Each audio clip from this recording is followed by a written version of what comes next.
about his watch. Take a listen. I just said maybe some diamonds. Maybe some diamonds. Look at that, boys. Is it a rental or you own it? I think I'm on this one. Thank you, man.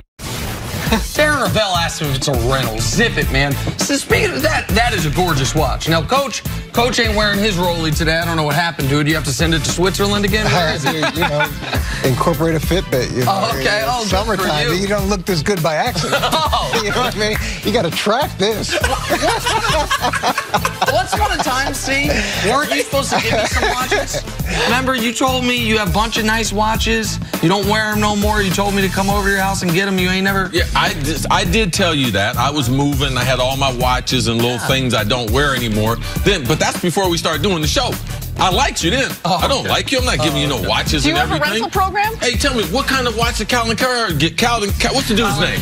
What's his name? What kind of watch did he get? What kind of gift? Oh, that's my mentor. I got him a watch. Oh, Calvin Cowherd. Oh, man, I don't know where my career would be without him. Miss you, Colin. I hope you're having a great vacation in Utah, there man. We go. Oh, yeah. Coach, let's talk Patrick Mahomes. That's my kind of vacation. Man, aren't you supposed to go to a polo game this weekend? Don't be shaming people going to Utah. Hey, man, you get to reading my messages out loud. I'm going to pop you. You know I'll put a mark on you. Mahomes won the MVP last season, throwing for over 5,000 yards and 50 touchdowns. He's favored to repeat this season ahead of Carson Wentz, Andrew Luck, Tom Brady, and Aaron Rodgers. Coach, do you expect Mahomes to repeat his success from last year's MVP season? I am shocked that I'm here talking about Patrick Mahomes with Nick. It's so surprising. To me, I am really excited to see what he does this year. And last year, he had a fantastic season. The numbers were staggering. But this year is going to be a totally different situation. The Tyreek Hill issue isn't resolved, and there's 12 touchdowns. Kareem Hunt, there's no more Kareem Hunt. There's another, 14 touchdowns? So there's 26 offensive touchdowns that are potentially no longer in the building that you've got to somehow compensate for. And then defensively, they made big changes defensively. They're hoping they're going to make some progress, but you move on from D Ford and Justin Houston, and I understand they had some additions and they like where they're headed, but that could be another part of this problem that he's going to have to overcome, or another challenge he's going to have to overcome. To me, is he truly a force multiplier is what we're going to be able to find out this year, because now it's really only Travis Kelce as opposed to the 3 that he had his first season. I think it's a little unfair to question if he's a force multiplier. Now, to question whether or not he can duplicate what he did last season, totally fair. And I would argue the Chiefs don't want him to duplicate what he did last season. There's a reason why the 12 highest scoring offenses in NFL history all have one thing in common. None of them won the Super Bowl. It's usually because yes, you need tremendous talent and ability to be on that list, but it's also sometimes out of necessity. It's because late in games you're not grinding out the clock. It's late in games you're trying to mount a comeback so you can win 45-41 instead of losing 41-38. The Chiefs did move on from D Ford and Justin Houston. They brought in Frank Clark and Tyrann Mathieu, and they think, I don't know if they're right, they think the defense will be better. They went to Steve Spagnuolo as a defensive coordinator. They think the defense will be better. But the point on the question about Tyreek Hill, and the reason there's a question about Tyreek Hill is horrifying, and we've talked about that a lot. But on the football field, that just from the on-the-field standpoint, he was the most important player on the team, not named Patrick Mahomes. He was the guy that every defense had to account for first, second, and last. When Kareem Hunt ended up being cut by the Chiefs, I told you, I still thought the offense could continue to tick along. And I said I would feel very differently, because you asked me, you said, well, could they lose anyone you'd be worried? I said, yes, Tyreek Hill. And so whether I think he's going to be on the roster, but even if he is, he's almost assuredly going to be facing some type of suspension. That, to me, is going to be the biggest challenge for Mahomes, from going from almost an embarrassment of riches weapons-wise to a great tight end and a good but oft-injured Sammy Watkins, and then other guys that are around replacement level. What does Patrick Mahomes do with that? That is really interesting to me. Right. There was something about Kansas City offense that I was totally wrong about, and that was Tyreek Hill. I didn't think at this stage of his career he could be a #1 receiver.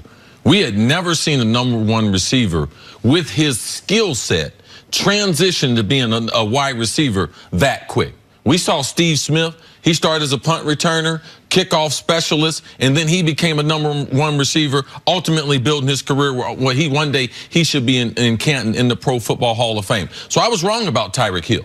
Where do they replace that productivity? Because he will miss time. That's a guarantee. They haven't announced it yet, but that's a guarantee for the season. Last year, the Kansas City Chiefs, it's a matter of in those historic offenses, in that year after they had that, and I was on one of those offenses, it's how you're going to move the mail. Because you can't do it the same way because every team is trying to duplicate what you did or stop what you did. Last year, they had 208 passes. Patrick Mahomes over 10 yards. The ball traveled down the field. So Patty Mahomes was special at a number of things. But to me, throwing the ball and throwing it deep down the field, that was his specialty. Tyreek Hill, he was the receiver of 75 of those. Where does that productivity come from in a once every generational type talent? He had 75 attempts. Travis Kelce had 56 of those attempts. And this is where the problem comes. Not with the 75 and the 56, but the next player, Chris Conley, only had 15. So where do they change who is the target? How do they get this productivity? Because they will not have the number of touchdowns they had last season. Man, defenses will change. And I believe what they'll keep doing is they're going to blitz Patty Mahomes. They're going to put pressure on him. And what he's going to see this year, people are going to start doing like Brett Favre, guy they like to compare him to him. They're going to blitz him off his right side. Don't blitz him off his left and force him to his right. Watch the highlights. Watch how many highlights come with Patty Mahomes moving to his right, just carving up the defense. So I'm going to start blitzing him off his right. I'm going to force him to his left. So then when he throws the ball, I can get closer to him. So those are adjustments he's going to have to make, Coach. And I'm really interested to see how he deals with expectations. And expectations are tough. And when you saw him in the playoffs, and he had a good playoff run, but he was sacked 8 times. He was only sacked 26 times during the course of the whole season. He sacked 8 times in 2 games because he's trying to make plays.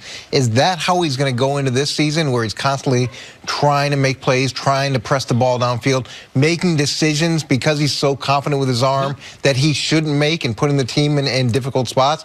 Or is he going to be able to take a step back and say, okay, this isn't a decision I should be making? In the playoffs, it should be noted, I think one of the reasons he was sacked 8 times was because he was not going to take risks with the football. 0 giveaways in those 2 playoff games where... But you can also throw the ball out of bounds. You can't throw the ball. That's allowed. Absolutely. But there's an element of with Mahomes, it is prove it, and once you prove it, prove something else.